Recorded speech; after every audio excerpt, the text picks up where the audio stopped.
Assalamualaikum warahmatullahi wabarakatuh. Saya Ihsan Khairul, relawan media di Wisma Atlet Kemayoran, Jakarta.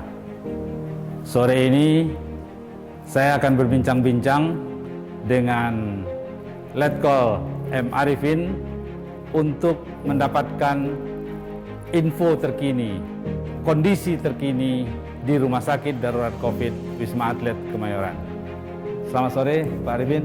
Begini Pak Arifin, ada isu yang berkembang di dalam 1-2 hari ini.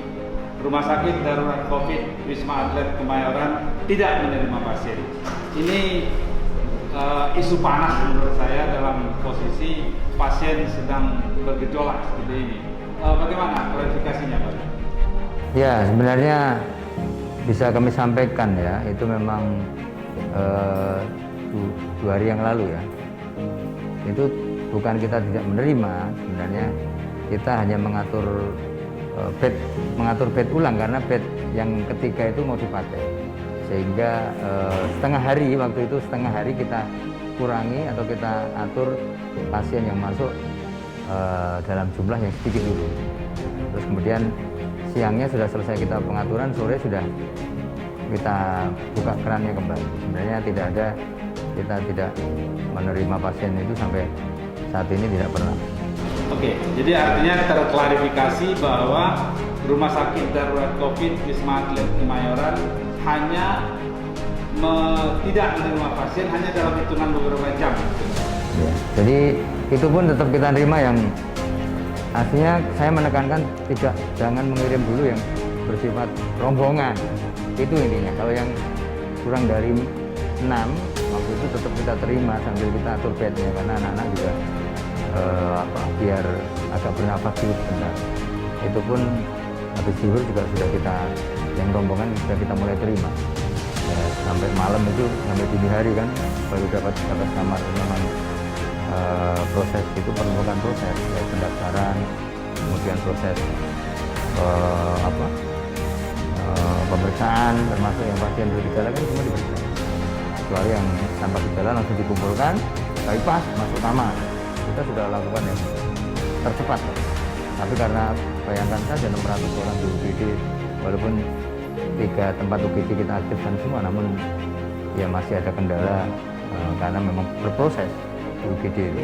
Jadi kita tidak pernah tidak menerima pasien, tidak pernah. Jadi per hari ini berapa sebetulnya posisi pasien di Wisma Atlet? Untuk update hari ini pukul 06.00 pagi tadi 5.730. Ini sudah hampir 78% keterisian dari seluruh tower. Ini sudah dinaikkan, pengaktifkan 3 bed itu sudah bisa menaikkan okupansinya sekitar 30%. Jadi sebenarnya kita bisa menerima pasien sejumlah 7.394. Jadi artinya bed yang kosong tinggal berapa lagi? Ya 1.000 lebih sedikit lah untuk saat ini ya. Kalau hitungan seperti kemarin itu pun sudah kita kendalikan, pengiriman dari puskesmas seperti kemarin yang ada yang mengirim 30 lebih ya kita paruhnya dulu, sehingga itu pun masih tinggi 590 kemarin. Apabila kita tidak kendalikan bisa 700, mungkin masih 800 mungkin gitu. Nah, hitungan 800 2 hari penuh. Itulah yang kita manage sambil menyiapkan tower 8 yang sekarang sudah siap, sehingga kemungkinan besar untuk malam nanti agak longgar di tempat kita karena semua sudah yang tanpa gejala dan gejala ringan kan paling banyak, itu yang kita alihkan ke tower 8. Oke, jadi artinya pasien yang bergejala ringan lebih dominan pada saat ini? Ya betul, jadi memang mayoritas pasien yang bergejala ringan. Nah, pasien yang bergejala ringan ini butuh berapa hari di sini Pak? Ya, kalau memang gejala ringan itu kadang-kadang dia kan ada batuk pilek ya, sambil penyembuhan batuk pileknya, pengobatan antivirusnya, antibiotik dikasih juga itu kan. Itu ya bisa 2 hari sampai 13 hari tergantung kecepatan respon tubuhnya untuk bisa negatif.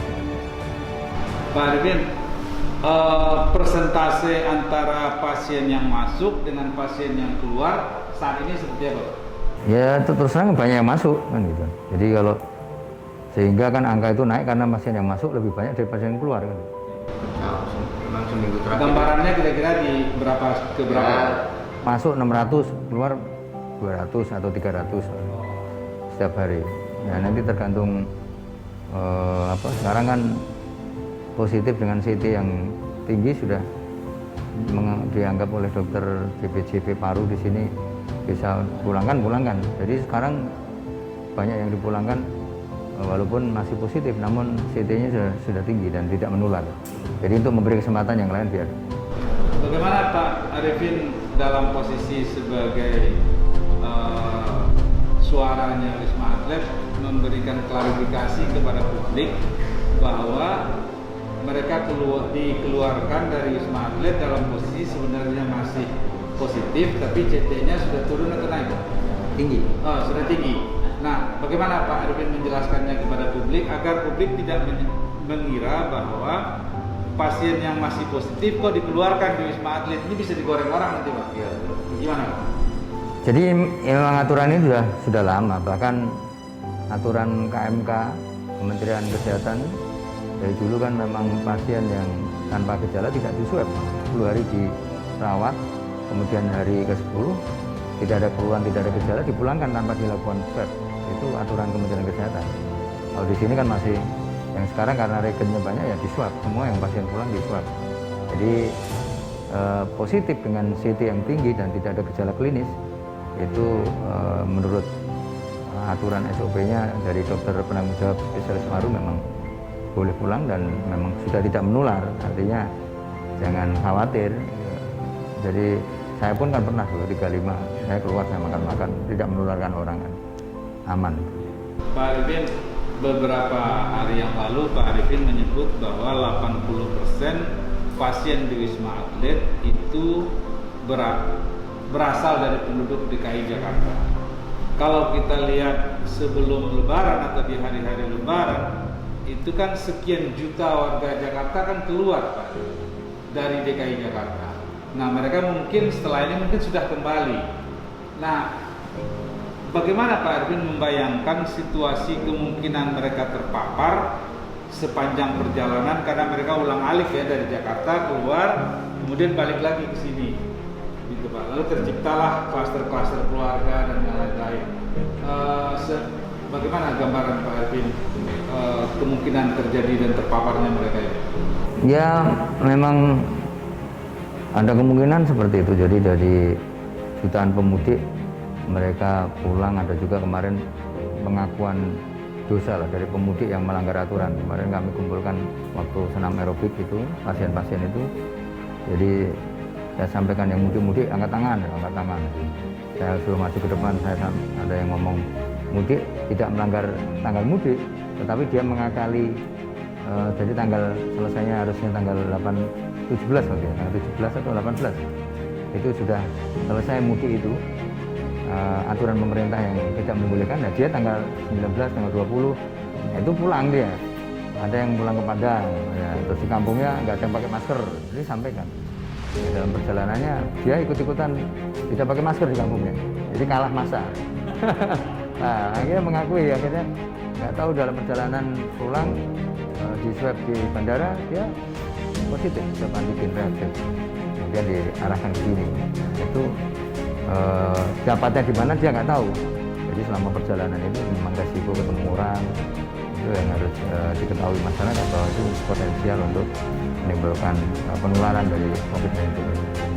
Pada saat hari-hari Lebaran dan setelah Lebaran ini Pak Arifin, kita dari tim relawan media Wisma Atlet berkeliling ke beberapa tempat hiburan malam di Jakarta. Ternyata luar biasa bahwa di tempat-tempat seperti itu kerumunannya tidak tinggi, berada dalam ruangan tertutup dan protokol kesehatan diabaikan. Kemudian ada razia dari petugas tapi tidak melibatkan Satgas COVID. Menurut saya itu sesuatu yang juga bisa menjadi salah satu pemicu melonjaknya pasien di Wisma Atlet ini Pak Arifin. Komentar Pak Arifin? Ya pada prinsipnya kan pengendalian ini kan memang harus kita kendalikan bersama. Jadi harus ada kerjasama antara tim Satgas sebagai hilir dan yang di luar sebagai hulu. Itu memang harus sinkron, harus kerjasama yang baik.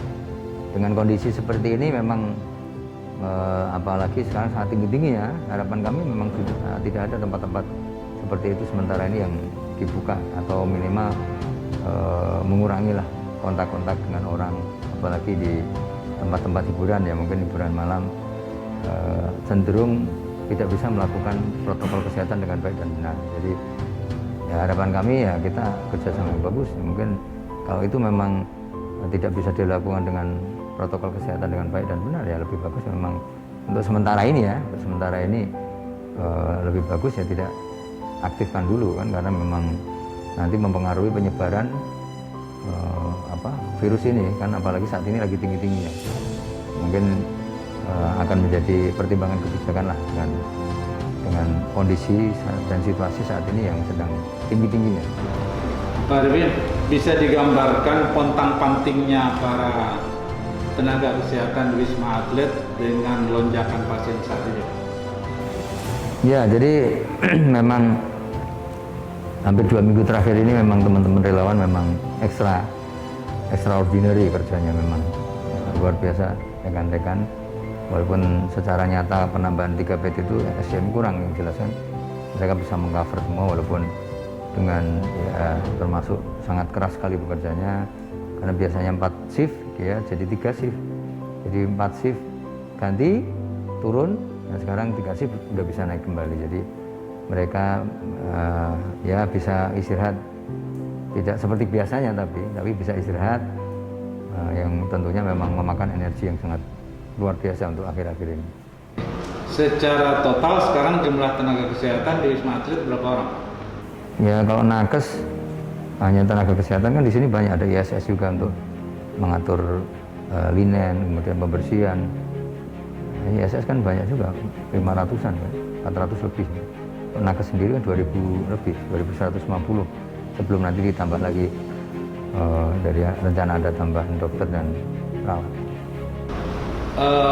Sampai saat ini Pak, hubungan antara Wisma Atlet dengan Ikatan Dokter Indonesia yang menyediakan tenaga dokter melalui Kementerian Kesehatan dengan asosiasi perawat dan segala macam, bisa diceritakan? Ya di sini kan memang sebagai pengisinya kan memang yang menyiapkan rekrutmen kan memang untuk dokter dari Kemenkes, dan ID memang selaku ya pembina profesinya. Kemudian juga PPNI Perawat Nasional juga selaku pembina dari profesi perawat. Mereka concern untuk deploy apa yang dibutuhkan di sini. Jadi sejauh ini tidak ada masalah. Oke. Jadi artinya pasien di rumah sakit darurat COVID Wisma Atlet menanjak, perilaku publik terhadap protokol kesehatan menurun, tapi support dari ID dan asosiasi perawat tetap tinggi untuk bagaimana menyelamatkan anak-anak bangsa dari paparan COVID. Pesan terakhir Pak Arifin? Ya pesan kami untuk masyarakat luas, memang saat ini kita memang masih era pandemi ya.